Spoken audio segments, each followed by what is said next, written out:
Malu rasanya mengatakan cinta kepada dia, kekasih Allah, kerana dia insan mulia, sedangkan diriku hamba biasa. Tadi waktu belajar subjek kimia, macam tak faham lah apa yang cikgu ajar. Nak tanya, tapi malulah. Tak payahlah tanya. Assalamualaikum warahmatullahi wabarakatuh. Syukur kehadrat ilahi kerana kita masih diberi nikmat iman dan Islam. Selawat dan salam ke atas junjungan besar Nabi Muhammad sallallahu alaihi wasallam, para sahabat dan keluarga baginda. Hampa semua, hari ini Cik nak ajak semua renungkan satu sifat yang makin lama makin hilang dalam diri ramai orang. Cik rasa semua orang dah tahu dah kot sifat apa yang Cik maksudkan. Tapi tak apa, Cik bagi hampa masa 3 saat je untuk hampa semua fikir lah. 1, 2, 3. Sifat yang Cik maksudkan tu ialah sifat malu. Hampa perasan tak kadang-kadang kita ni segan nak buat kebaikan tapi tak segan pun nak berkata benda yang kasar.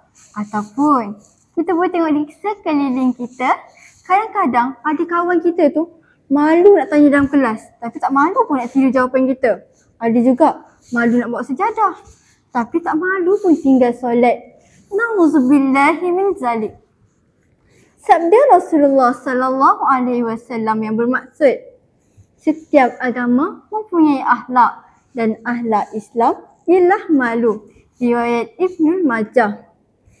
Kawan-kawan, sebenarnya rasa malu ni bukan sekadar perasaan segan, tapi malu merupakan satu pelindung bagi kita ataupun satu perisai untuk diri kita untuk melindungi diri kita daripada jatuh ke dalam lembah kehinaan.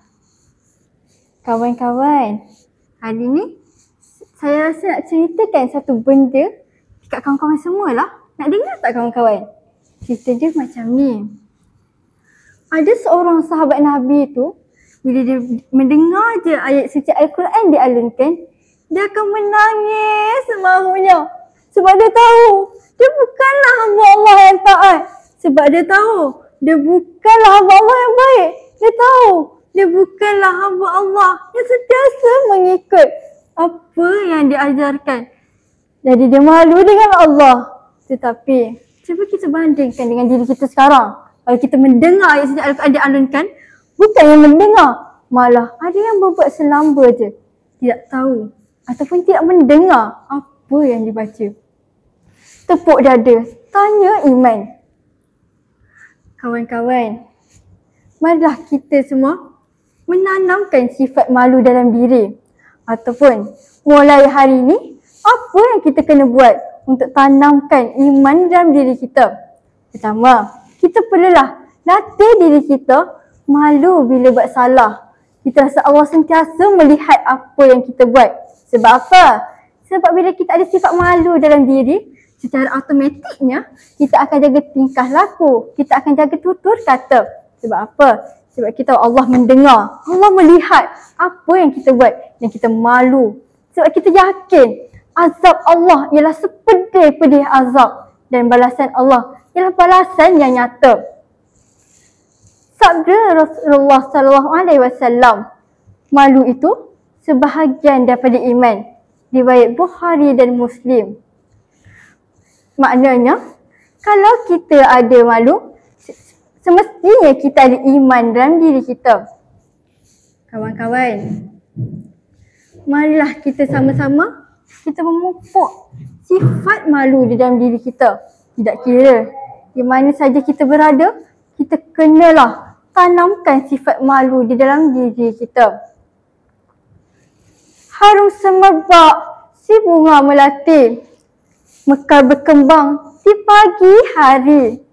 Malu bukan penghalang diri, tetapi jalan kita menuju syurga abadi. Oleh itu, marilah kita sama-sama menghidupkan rasa malu yang membawa kita kepada keimanan, bukannya rasa malu yang menjerumuskan kita ke dalam lembah kejahilan. Firman Allah Ta'ala di dalam Al-Quran, A'udzu billahi minasyaitonir rajim. Bismillahirrahmanirrahim. Faja'athu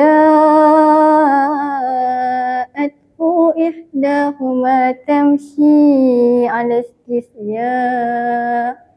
Sadaqallahul azim. Ayat ini menjelaskan tentang sifat malu merupakan perasaan sifat yang terpuji bagi seorang wanita. Maka izharlah setiap Muslim perlulah ada sifat malu di dalam diri mereka, terutama sekali golongan wanita. Sekian, terima kasih. Wabillahi taufiq wa hidayah. Wassalamualaikum warahmatullahi wabarakatuh.